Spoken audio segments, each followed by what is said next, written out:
What's up mga bossing? Good afternoon sa inyo. I'm Vlog ni Kosa. And before we start this vlog, shoutout muna sa mga subscriber natin sa YT, sa FB, and sa IG. So don't forget to subscribe and follow my Facebook page, Vlog ni Kosa, and my YouTube, Vlog ni Kosa, and my IG, Vlog ni Kosa. Okay, so big shoutout sa mga followers and subscribers natin sa mga socials natin. So for today's video mga bossing, sasabihin ko yung buong specs ng QJ Motor Adventure Scooter na ATR 160 para sa mga newly owner and mga bagong owner ng ATR 160. And doon sa mga nagbabalak bumili, ito yung vlog na to is para sa inyo upang makatulong sa pag-iisip nyo kung kuha ba talaga kayo ng QJ Motor ATR 160 o yung ibang brand na lang. Alright? Para din hindi masayang ang pera nyo. So of course, lagi nyo i-consider dito yung price point and yung sa daily usage nyo ng vehicle na kukunin nyo or scooter. Kung pambiyahe ba ito o pang trabaho lang or whatsoever. So didiscuss natin yung full specs itong QJ Motor ATR 160 para sa mga new owners and sa mga meron na. Isama na rin natin ang comparison ng specs itong ATR 160 from QJ Motor sa ibang mga brands available sa Pilipinas. Lalo na si ATV 160, NMAX, Aerox, and yung iba pang brands na kakompetensya ni ATR 160. Try natin sila pagkumparahin para hindi kayo mahirapan bumili ng scooter na para sa inyo. Simulan natin sa suspension.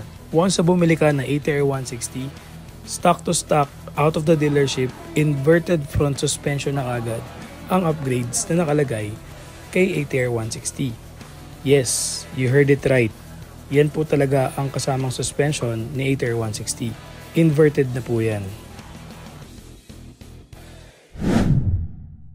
Aside sa inverted front suspension, isama pa natin yung version 2 rim set na tubeless na rin ng QJ Motor ATR 160. So for adventure scooter, napakagandang upgrades nito para sa isang scooter na available ngayon sa Pilipinas.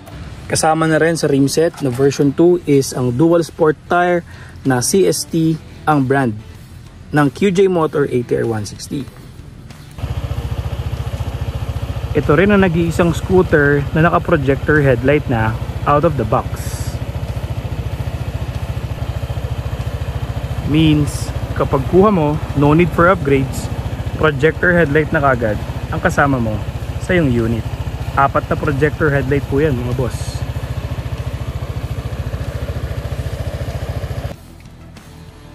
Loaded din ng hybrid assist itong si ATR 160 from QJ Motor. Adjustable din ang windshield nito or windscreen and napaka-slick ng design. Medyo kahawig niya si X-Max 300. Ito rin nag-iisang scooter na kapag binili mo all stock and naka-adjustable brake lever na.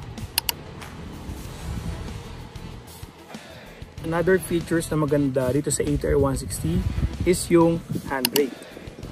So malaking tulong itong handbrake na to sa mga delivery boy natin or delivery staff natin, lalo na kapag meron sila mga orders sa mga kalsadang pababa or pataas. Napakalaking bagay ng built-in handbrake ng ATR 160.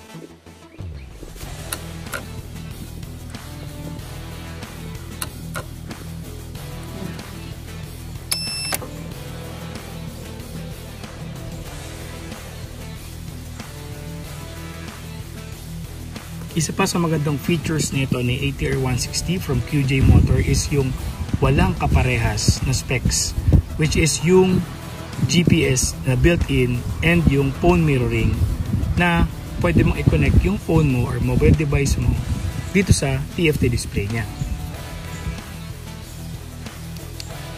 So ito ang itsura ng TFT interface niya. Dito pwede mong i-on at i-off ang TCS na safety features ng ATR 160. TCS stands for Traction Control System na pwede makatulong sa iyo kapag madulas ang kalsada. Pwede mo siyang i-activate, and then kung hindi naman madulas ang kalsada, plain concrete lang for daily use lang, walang ulan, walang putik, hindi mabato, hindi masapa, pwede mong i-off ang TCS mo. Ngayon, papakita ko sa inyo kung paano i-connect ang mobile phone nyo sa TFT display ni ATR 160 and also yung GPS navigation niya. All you need to do is download first the Carbit Ride application or scan mo yung QR code dyan sa TFT display ng ATR 160 mo. Once na ma-download mo na yung Carbit Ride, pwede mo nang i-activate yung GPS navigation and yung phone mirroring ng TFT display mo through your mobile phone. In short, pwede ka nang manood ng YouTube or gumamit ng Google Maps mismo dyan sa TFT display ng ATR 160 mo. Tulad ng gagawin natin or yung ginagawa ko na ngayon. So make sure lang na nakabukas ang Wi-Fi mo at mobile data mo para makakonect ka sa TFT display ng ATR 160. Again, open your Wi-Fi and mobile data. So ang gamit ng Wi-Fi is to connect your phone doon sa TFT display ng ATR 160, and yung mobile data mo naman, kaya kailangan nakabukas, is para makapag-search ka ng navigation through Google Maps. Ngayon papakita ko sa inyo yung phone mirroring capabilities netong ATR 160 from QJ Motor. So yan, nagpe-play sa YouTube yung phone ko, and then mapiplay din yung YouTube dyan sa TFT display ni ATR 160. Tulad yan, nanonood tayo ng vlog ko dyan sa TFT display ni ATR 160.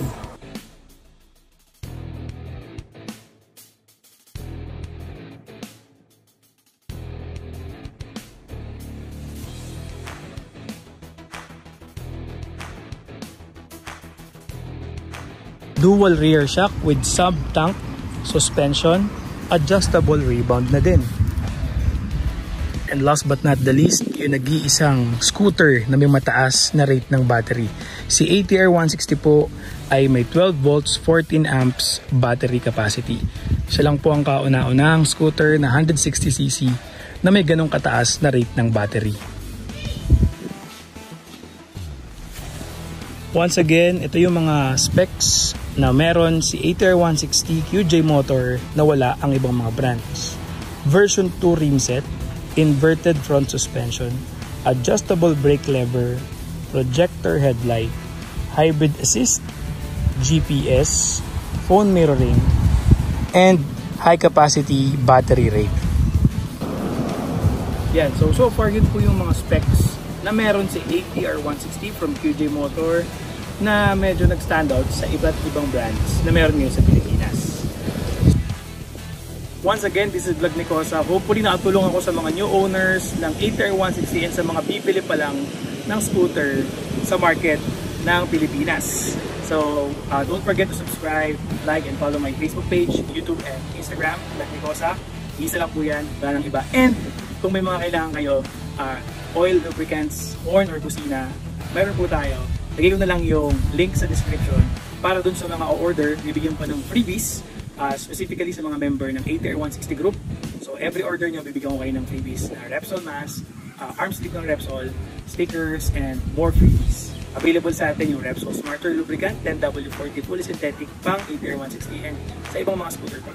Also, Repsol Racing high performance lubricant pa sa mga big bike naman yun, and 300cc pataas hanggang 1000cc. Also, Blowpunk S92 horn, shell horn, available din sa atin with Blowpunk relay din siya. Alright, so see you again.